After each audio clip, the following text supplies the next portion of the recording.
Hi everyone, we're back for part two. So let's go ahead and get this started because I left it off with a cliffhanger. We're gonna finish reacting to part two, and I hope you guys enjoy. Compartment doors, and there is a gaping hole on the floor of carriage 14. On Gia's way back from the restroom that night, she made sure to keep both feet planted on the ground. Just normal train etiquette, common sense, just in case the train makes a sharp turn that she's not going to end up in somebody else's bunk. But as she's walking back through carriage 14, ready to walk back into carriage 13 where her husband is, the floor underneath her just disappears. A tile of the floor swings open briefly, opening up, and in the blink of an eye, sucks her down into a black hole. She drops down onto the railroad tracks, and she is swallowed by the bottom of the train. Instantly for Gia, everything goes black, and then the pain hits. She can almost feel each wheel going through her body. These are pulled from her court statements. They're just running over her. She said the pain is so intense that she cannot stop screaming, but nobody can hear a thing. She can't even hear her own screams. The train's roaring and the friction sound of the wheels in the railroad track are so loud, it's deafening. Then she loses consciousness. Gia would be run over by 20 train carriages going at 40 miles per hour. By the time that the train she was on had sped off, she looked like she had been chewed up and then spit out. When she woke back up, she was somehow somewhat alive. She said that she just laid there, staring up at the night sky. There wasn't a single star up in there. Everything was pitch black, and Gia was left for dead. If someone on the train had seen her walking down the aisle 1 second, gone the next, they might have thought it's like one of those magic tricks with a trap door, a false bottom. And people say, when things are in motion, they stay in motion. To give you some context, when things in motion are moving, they have more force than things that are still. If you calmly walk up to a ball, a basketball, and it's stationary sitting on a table and you bump your head against it, it's likely going to be unpleasant. It's not going to kill you. You probably won't even have a bump on your head. Now, if that same ball is thrown off the penthouse unit of a 98th floor apartment and it hits you on the head, you might be hospitalized. Things in motion have a lot of force. The train that Lee and Gia were on weighs 2,000 tons, about the weight of 200 giant elephants. But now it's going 45 miles per hour and ramming straight into Gia. The impact of the injury something like that would cause, it's more comparable to 3,100 elephants running over her. I don't even think our brains can really comprehend what kind of injuries that would cause. Gia is laying there for a moment. It's almost peaceful. I mean, not painless, but it's kind of peaceful until the realization hits her. If she does not move soon, another train is going to come down and completely rip the rest of her body apart, leaving her truly like a puzzle, waiting to be put back together by coroners. And that's if they even find her. Who knows? Maybe the animals will get to her first. She's on the tracks, and the objective, at least in theory, is quite simple. Move her body off the tracks to the side. She's not even thinking about getting to help or getting to the nearest town. Just get off the tracks. That's all she's thinking about. She said, if I do not leave the tracks as soon as possible, I will be shattered. But when she goes to move, there's this really strange sensation. She tries to move her left arm, but it's like her arm does not belong to her. It does not listen. It does not move. It does not budge. It's weird. She's straining so hard to move that arm, she can feel the veins in her head bulging, throbbing, but nothing. Nothing is moving. All she can do is sit on the cold railroad tracks that are digging into her back and smell that awful metallic scent. At first, she thought that metallic scent was likely the rusted railroad tracks, but she realizes soon enough it's the scent of her blood. She uses all of her strength to lift her head up by her neck, and she looks down at the state of her body. Her left arm is almost completely detached. Her left thigh is gone. Her right hand, the only hand she has left, is full of sticky liquid. Blood. The thought to just let it be. Okay, that is drawing looks like What's a dead little is kid just look at her. went in She there and can't like even put cut, herself cut, back cut, cut, together. cut. There's no way she's gonna survive. That's what she's thinking. But then she keeps seeing images pass by of her husband, of her son, and the decision feels very logical. She said, my son cannot live without a mother. My husband cannot live without a wife. My aging mother and my only sister, they'd be so sad. So I cannot die. Gia laid there, repeating in her mind over and over again, son, mommy's gonna come home to you. Mommy's gonna come home to you. Mommy's gonna get off the railroad tracks. She uses her only good working hand, her right hand, the one that's almost been obliterated. She uses it to grip on one side of the railroad tracks, and she's trying to use it to pull her body over to the side. Maybe she can roll her body. She grabs it, ignoring the excruciating pain going up her hand, and with every ounce of everything left in her body, strength, adrenaline, love for her son, she pulls as hard as she can and moves to the side less than an inch. And then she knocks out again. The amount of pain in her body combined with the amount of blood she's losing every second, she has no energy. She's very weak. When she wakes up, she tries to move her body again and falls again. All she can hear is the song playing in her head over and over, "Love You 10,000 Years." That's her song with her husband. And it's not like she's having her life flash before her eyes. I mean, she is. But the song is actually playing while she's struggling to move. It's the custom ringtone that she set for her husband. "I love you 10,000 years. But she can't reach her phone. It's too far. So she uses this song to try and motivate her to move upwards. Maybe if she can grab the purse that's just inches away, maybe if she can just get off this railroad track, she can tell her husband what happened and he can come save her. So that's what she does for the next half hour or so, or at least that's what she said it felt like. She lays there until she finally has enough energy to try and move again. This time she musters up truly everything in her system, and she knows either one more try or she dies. There's no other option. She starts inching closer and closer, 1 centimeter at a time, every few minutes breathing, exhausted from the pain. And after what feels like an eternity, she manages to make it to the other side of the tracks. She hauls her body over, one last push, and she lands right next to the tracks. Her face is resting on the edge. Her whole body feels sticky with oil, like if somebody were to grab her and try to help her up, their hands would just slip off, like somebody oiled down her whole body. But it's a combination of her sweat and blood. She opens her mouth to let out a big breath of air, and she feels the pain deep in her teeth because she realizes that she had essentially burned her lips off from grinding her face against the railroad tracks. She's about to fall asleep again, but she realizes her face, that feels numb at this point, is resting on the railroad tracks. The thought is very clear in her mind. Her head is going to be cut in half. She will die now. But she feels no motivation to move it, at least not yet. Her body's starting to give up. She no longer has adrenaline. She knows what's going to happen to her, but she almost feels like, why not just let it because of how tired she is? She's never felt pure exhaustion until now.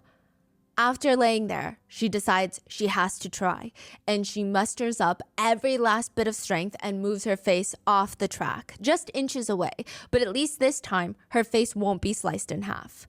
By now, she's in a trance until she feels a vibration. Her whole body starts vibrating and there's a loud roaring sound. She opens up an eye and sees the train heading straight towards her. She said in that moment, "Perhaps my determination touched the heavens. I heard the train. I was bursting with joy. This was the only hope for salvation, and I must not give up. I quickly thought how to let the train driver know that I was there, that I was a living, injured person. I knew what I had to do. So I waited nervously, waiting for the light. And the light comes, shines over her whole body, and she said, I put all my strength I had into lifting my head up as high as I could so that the train engineer, the driver of the train, could see me. And I waited until the lights passed all the way through my body, and then I lost consciousness again." She does get the attention of the train crew. They pull the emergency brake, stop a mile away, run. They run to her side and call the police to come save her.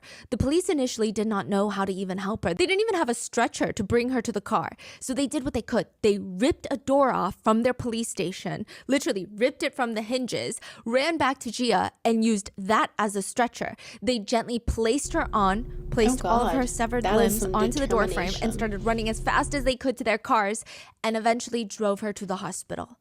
They didn't know if she was going to make it. Looking at her on the doorframe, barely conscious, the odds are not in her favor.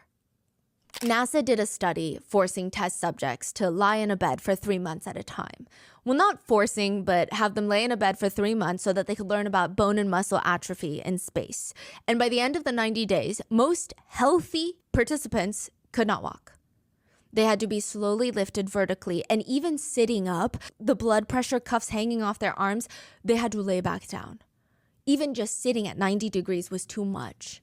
They started sweating. It felt like they were going to faint, even though they're just sitting. They're not even walking. But that's just after 90 days.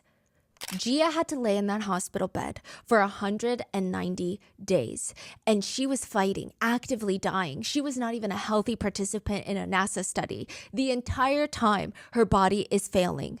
Gia said, "My right arm is in a thick cast because it required surgery. I was like a mummy, laying straight on the hospital bed, half of my body gone. I couldn't move. I slept in one sleeping position all night, all day." She continued, "I think normal people can't do that even for one night, laying in the same position nonstop, unable to even move an inch. I was lying in that position, the same position, for more than 2 months. I couldn't move at all." She had a bed sore mattress at the hospital, which is like an air mattress where air pumps into one section of the bed at a time. So it feels like you're constantly in the ocean. Your whole body is slightly going through wave-like stimulations. It helps relieve pressure on just the same part of your body, which prevents bed sores. But every wave, every air compression made Gia scream in agony. She said it felt like after being run over 20 carriages of an industrial train. It was painful, but it was nothing compared to this, the recovery. Even her right hand, her only hand that she had left, it was skinned raw. They had major injuries. She couldn't touch a single thing. Every time the nurses came in to take care of Gia and replace her bandages, she said she was in so much pain. Even the breathing on her skin would make her scream. This raw, hoarse, guttural scream would escape her body, and the nurses would be terrified of Gia. They didn't even want to make eye contact with her. Gia said that's how everybody was. Everybody was terrified of her. Nobody wanted to make eye contact with her. And the list of injuries, I think if we were to go in depth, we would spend 40 minutes here. In summary, her left arm was completely gone. Her left leg by the hip bone had been completely gone. Her right arm, her only remaining arm, almost had to be amputated. They had to save it because her shoulder was shattered in so many places. Her right leg was amputated below the knee.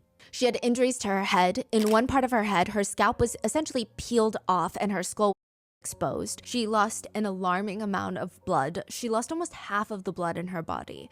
Her heart was beating 29 beats per minute, which is nothing. She was barely alive. There were contusions on her left kidney, major head injuries, abrasions all over her body. Those are just some of the major injuries. There were thousands of minor injuries all listed, making her medical chart one of the longer ones that the doctors had ever seen at the local hospital. Every day, the doctors had to go in there and cut dead flesh off of her, flesh that had turned completely black, and some parts were even starting to have maggots crawling about. Every day, they would cut it off with a pair of scissors. Gia felt like she had already lost so much of herself. And there they are, taking more bits and pieces of her every single day. Which, speaking of, at one point, she needed a skin graft, but the only... Okay, the idea of you watching your own flesh being peeled off of you day by day, it's gotta take a mental toll on you. Like that's not something, besides already the existing trauma, the fact that this was happening every single day, it's gonna mess with you. It's definitely gonna mess with you. But yeah, only healthy or somewhat healthy skin she had left on her entire body was her right thigh. So they took the skin off of that. Obviously, they did this for Gia. It was what her body needed. But just the psychological meaning was not lost. Gia was ripped apart again. Gia said that she would look in the mirror and feel so detached from the person staring back at her. Her whole body was swollen. There were cuts and bandages all over. Only her eyes were peeking out from the blood-stained white bandages wrapped around her face like a mummy. She said that she couldn't bear to even look at herself. She said, and I quote, "When I looked in the mirror, I saw a monster." And even if that's how Gia felt in that moment, she obviously is not a monster. She's a survivor. The real monsters that people believe are the train company, the one that operated the train that she was on when this whole incident took place. Truly, at first, nobody even believed that Gia had fallen through a hole on the train floor. There must be some sort of misunderstanding. Maybe she fell off the train door. In the connecting part of the carriages, maybe the door was open a little bit and she fell through, or maybe she leaned up against the door because she lost her balance, it swung open and she fell out. When the investigators first arrived at the train tracks, the police, Gia had already lost a ton of blood and was on the verge of death. But she told them, "I fell through the center aisle of the train carriage, through the floor." What? How is that possible? Look, please look. I had to get off the railroad tracks myself. If you look, my hands and legs, they're in the middle of the railroad tracks. I didn't cut them off myself and throw them there. Please, you have to pay attention to the scene. Remember everything. My body parts that are separated are laying in the middle of the railroad tracks, and I'm laying on the side of the tracks. Please, you have to protect the crime scene so that you can testify for me later. Please. Eventually, Gia would file a lawsuit against the train company, and they tried to brush it off. They stated during the pre-departure inspections, the conductor and the train team did routine checks of the entire train, front to back, back to front, center, everywhere. There was nothing amiss. No. So it must not be their fault. No. But something's not adding up. Again, the hole technically had a trapdoor mechanism, where essentially nobody would know that there's a hole there unless they stepped on that very specific spot in the carriage. So when Gia's husband is looking for her, there's no hole. There's no hole until someone steps on it. But what would be the purpose of installing a trap door like that on the middle of a carriage floor? There would be no sense. Why would they do that? Why would the train company even do something like that? Well, they didn't intentionally do it. The train company basically took an old green train and refurbished it on the inside. They kept most of the original body, just ripped out all the insides and so kept they the took a outside shortcut. structure. This specific train itself was a rainbow train. It was green, pink, yellow. All the carriages were different colors because they were pieced together from random old trains that they had picked out and strung them along. And for that reason, the company had to install air conditioning onto the carriages that did not have an AC system. They installed it, and the only problem was they needed to sometimes test a portion underneath the train to troubleshoot the AC. But instead of running wires out the window, out the door of the train, they thought, let's just create a hole at the bottom of the train that leads directly to the port that we need to access for the AC, and then cover it with a bolted system that nobody can fall through. It just makes the most sense. It was supposed to have a port cover that was foolproof, but clearly it was moved. It was tilted to the side, so anytime you stepped on it, it would just open up. So clearly it was not working. And I don't think that there's any way to look at this and not believe that this is the train company's fault. I don't think anyone would even argue that. Imagine being on a plane and the floor just gives out and you fall from the sky. How could someone argue 100%. That it's not the airline or the plane manufacturer's fault? You put that in there. In the lawsuit, Gia filed for compensation, $1.5 million, assume nobody's going to step which is nothing. I don't think anyone would go through what she went through for $1.5 million. The mental, emotional, physical trauma, the loss of future income. The compensation was supposed to cover medical expenses, disability compensation, employment of caregivers, prosthetics costs, nutritional costs, food subsidies, changing of disability-friendly housing, rehabilitation care, nursing costs, transportation costs, therapy costs, and compensation for moral damages. The railroad company said, your ask is ridiculous. It is unreasonable. The compensation you're asking for is sky high. It's never been done before. No, it's not. Even when Gia came into the courtroom in a wheelchair, she showed the court the parts of her body where her limbs were severed off. And it's like nobody wanted to look at her. They couldn't even make eye contact with her. The air just felt frozen. In the end, the court rejected Gia's request for $1.5 million in compensation. At first, they awarded her just $110,000. They later amended that and gave her $190,000. And to add insult to injury, the train company's motto is, the greatest enemy of accidents is a sense of responsibility. Yet they refused to be responsible for what they did. Nearly $200,000. I'm sorry, what? That's it. That's all Gia got.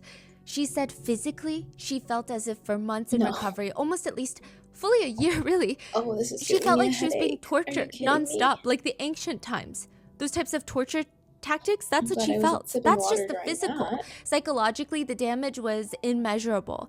Both Gia and her husband, Lee, they had a very hard time adjusting afterwards, which is completely understandable.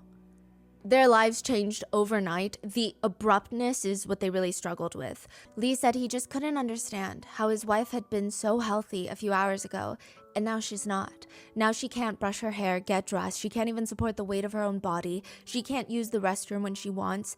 Do you know how frustrating that is? She said, My life has changed drastically.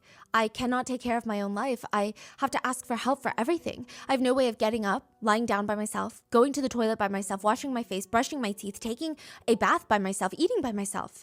If someone leaves a cup of milk on the dining room table for me, just a little further away from where I sit, if I put out my hand and try to grab that glass of milk, and I want to grab it and drag it in front of me, but if I don't lift my hand well enough, or if my hand grip is not strong enough, or if I can't drag it towards me, then the glass of milk will tip over and the milk will spill on the table, on my wheelchair, onto my pants, and flow onto the floor, and I can't even clean it up. If I want to read a book, but the book is placed on my bedside out of reach, I cannot read. Piece after piece, failure after failure, I have incomparable frustration. I stay in the house all day long. More than 9 months straight, I did not get a day of sunshine. For more than 9 months straight, I lived in a contained area less than 300 square feet. I feel like a Let me show you how I got Snoop Dogg to read my college textbooks and my study guide. Osteology is the study of bones. prisoner in a cage without a cage. I thought of self-exiting, but I couldn't even physically do it. After 190 days of being in the hospital, Gia was discharged, but she would still need to go through extensive rehabilitation to adjust to her new life, to adjust to her prosthetics, which, by the way, when she went to the prosthetic center in Shanghai, they didn't even know how to help her. They had never seen this level of injuries. But she didn't give up. She said, I left home standing up. I must go home standing up. Hey, I she's must appear in front of my smiling. family Good for her. standing up. Which makes it sound like this case is going to have a happy ending, but she would not be able to stand up. She would not walk through the front door of her home, and she said she does try her best to overcome the cards that she's dealt, but she's not happy. There were articles posted about how she's finding happiness and overcoming all of life's challenges, ready to take on whatever's thrown at her. But it doesn't really seem like that's true. It just gets clicks. But the truth is, Gia said, I have a mixture of happiness and sadness. I'm happy that I get to see my son again, but I'm sad that my home is still the same, but I'm not the same. She needs a large number of sleeping pills to fall asleep every night. And she said that lively and cheerful Gia God. that was once there before the accident is replaced by an irritable, emotionally violent Gia. The likelihood that she's going to develop traumatic crying. arthritis This is in her sad. remaining arm left is very This is somebody's high. wife, Her right their shoulder has their been loved practically one, obliterated, that the their doctors had to piece it mother, together like a puzzle. and And because nobody in Gia's personal they're life never could going to be the same. relate to what she had gone through. They didn't even know how to help her. So one day her sister, Gia's sister, laid down on the train tracks and she waited to be run over. She said she just wanted to understand what Gia had gone through because she was going crazy not being able to help. Everything she thought was helping wasn't helping. Thankfully, there were no trains on that track that day, but No. that just goes to show how desperate everybody was. And I wish I could leave you with something Oh my happier, but God. sometimes life doesn't really Oh. have happy endings, and My God, that I've said kind that a of lot seems to be throughout the this case here, at least part as of too, right but now. I do hope that Gia is able to find happiness eventually, no. but that is where the story is right now. No. What are your thoughts? Let me know down in the comments. The And fact please that stay her safe. I will sister see you guys in the next one. was willing to lay down on tracks and let a train run her over to understand her sister's pain. It's very touching, but it's also very, very sad. It makes you kind of angry that, these are the lengths they have to go to understand their loved one. But yeah, this was definitely a very hard and shocking and very, what's the word here? Had a lot of twists and turns at the end. I was not expecting that, in all honesty. I was totally expecting for it to be somebody on the train. Well, that fell. Oops. I was totally expecting it for somebody on the train to have done something, especially with the contraption. Like, no, you are a train company taking shortcuts. You're piecing together a train from older models and expecting accidents to not happen? No, that doesn't work that way, honey. Yeah, and oh yeah, you have to step on it a certain way, okay? But people are walking by your trains, they're moving, they're going, and you're telling me you never expected somebody to accidentally step on your mechanism. No. It is 100% this train company's fault. And the fact that they want to deny this is just ridiculous. But I hope that she, is doing well. I mean, she's never going to be 100% okay. But I hope that she's doing well with her family and her loved ones, and that she knows that she has the support that she needs. But yeah, this was a pretty interesting video. I've seen a lot of her videos on my own off time, but I wanted to share one with you guys today. And yeah, I'll see you guys next time. Bye!